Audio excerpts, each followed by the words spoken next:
अस्सलाम वालेकुम, welcome to food menu with Ayesha. आज आपके साथ मुल्तानी कुल्फ़ी की रेसिपी शेयर कर रही हूँ, जो हम बगैर कोई खोया, कंडेंस्ड मिल्क और ब्रेड किसी भी महंगी चीज़ को इस्तेमाल किए बगैर हम ये मज़ेदार सी मुल्तानी कुल्फ़ी घर पर बनाएंगे। बहुत आसान सी रेसिपी है, बिल्कुल सादे से और बहुत ही सस्ते से इंग्रेडिएंट्स को इस्तेमाल करके ये हम कुल्फ़ी घर पर बनाएंगे। इसके अंदर कोई क्रिस्टल्स नहीं है, बहुत ही क्रीमी और मज़ेदार सी ये कुल्फ़ी हम घर पे बहुत आसानी के साथ बना सकते हैं। बजट फ्रेंडली है और इतनी आसान है कि आप इसको रोज़ रोज़ बनाएंगे। तो रेसिपी को हम इसी के साथ ही स्टार्ट करते हैं। एक देगची के अंदर हम हाफ कप के बराबर चीनी लेंगे और चीनी को यहाँ पे हम मेल्ट करेंगे। हमने यहाँ पे फ्लेम को बहुत स्लो रखना है। पहले इसके अंदर कोई चम्मच नहीं चलाना। थोड़ी देर के बाद देखेंगे कि साइडों के ऊपर जो चीनी है वो मेल्ट होने लग गई है। अब हम किसी चम्मच को चलाते हुए अब चीनी को मिक्स करते रहेंगे। इससे हमें ये फ़ायदा होगा कि जो चीनी हमारी कैरामलाइज हो चुकी है, यानी कि मेल्ट हो चुकी है, वो मज़ीद डार्क ना हो, यानी कि वो जलने की तरफ ना आए और तमाम की तमाम चीनी अच्छे से मेल्ट होती जाए। लेकिन साथ में हमें ख्याल भी रखना है कि चीनी को ज़्यादा हमने डार्क नहीं करना, वरना इसमें से जलने वाली स्मेल आ जाएगी और तमाम की तमाम मेहनत ज़ाया हो जाएगी। चीनी हमारी सारी की सारी डिज़ोल्व हो चुकी है, तो इस दौरान हम इसके अंदर 1 लीटर के बराबर दूध शामिल कर देंगे।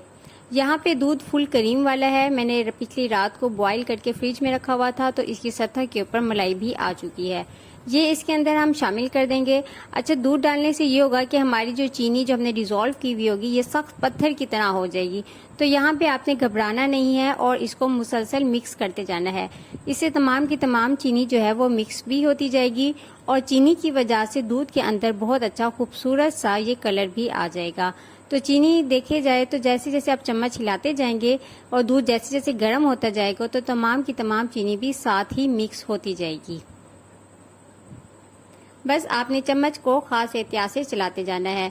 2 से 3 दाने आप हरी इलायची के शामिल कर दें, जिससे हमारी कुल्फ़ी के अंदर बहुत अच्छा सा जायका और खुशबू आएगी। 2 से 3 मिनट इसको साथ में पकाएं।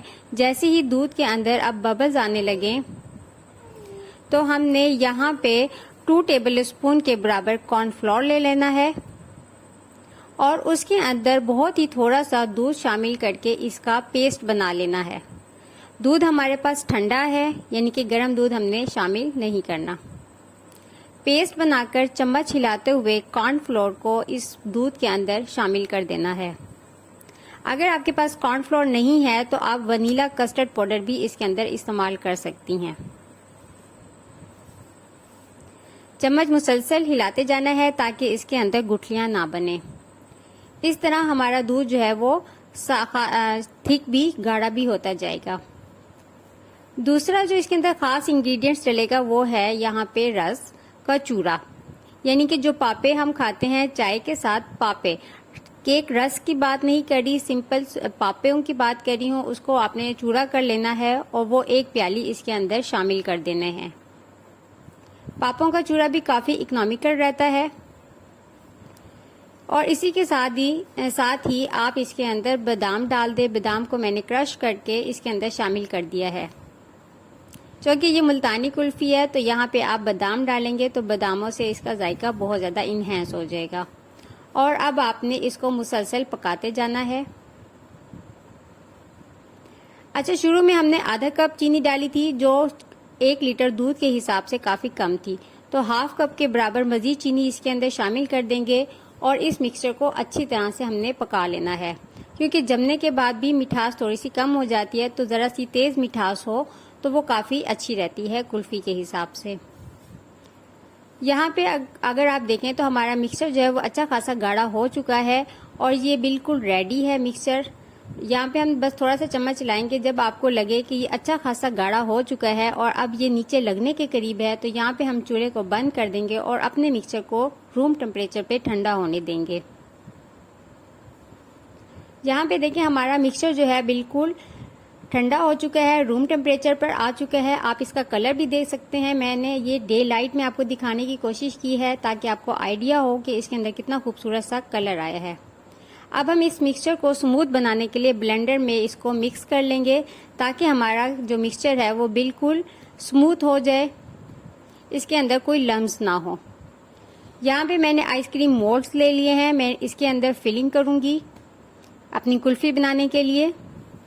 अगर आपके पास ये मोल्ड्स नहीं हैं तो आप कोई डिस्पोजेबल कप्स वगैरह भी ले सकते हैं, या इसके अलावा घर के अंदर रखे हुए स्टील के गिलास भी इस्तेमाल कर सकते हैं। जैसे मैं दूसरा जो आइसक्रीम है, जो बचा हुआ मिक्सचर है, उसको मैं अपने स्टील के गिलासों के अंदर ऐड कर रही हूँ, या कोई भी स्टील का डब्बा या जस का डब्बा जिसके अंदर भी आप रख जिसको जमाना चाहें आप जमा सकती हैं। तो ये देखें कि 1 लीटर दूध से हमने कितनी ज़्यादा आइसक्रीम जो है वो बना ली है। ये कुल्फ़ियाँ 4 अदद वो कुल्फ़ियाँ हैं, और जो मैंने गिलास इस्तेमाल किए हैं ये तकरीबन आधा लीटर के बराबर हैं। तो तकरीबन 1 लीटर के करीब ये आइसक्रीम हमारी बहुत ही कम पैसों में और बहुत ही आसानी से बना ली है। अब जो हमने इनको क्लिंग रैप कर दिया है ताकि इनके ऊपर से बर्फ़ ना जमे, इनको फ्रीज़ कर देंगे तकरीबन 7 से 8 घंटों के लिए। तो ये देखें, ये हमारी जो कुल्फ़ियाँ हैं ये निकल कर आ चुकी हैं। आप इनको मज़ीद भी टाइम दे सकती हैं। मेरे पास टाइम शॉर्ट था तो मैंने जल्दी निकाल लिया है। और ये गिलासों से निकाली हुई आइसक्रीम है। आप इसका टेक्सचर भी देख सकते हैं कि ये कितनी क्रीमी और खोए वाली और मज़ेदार सी ये आइसक्रीम लग रही है। इसी के साथ ही आपसे रिक्वेस्ट है कि अगर आप मेरे चैनल पे न्यू होते हैं चैनल को सब्सक्राइब कर लें और रेसिपी पे कमेंट करें कि आपको ये रेसिपी कैसी लगी। इस रेसिपी को ज़रूर ट्राई कीजिएगा। Thanks for watching. अल्लाह हाफिज़।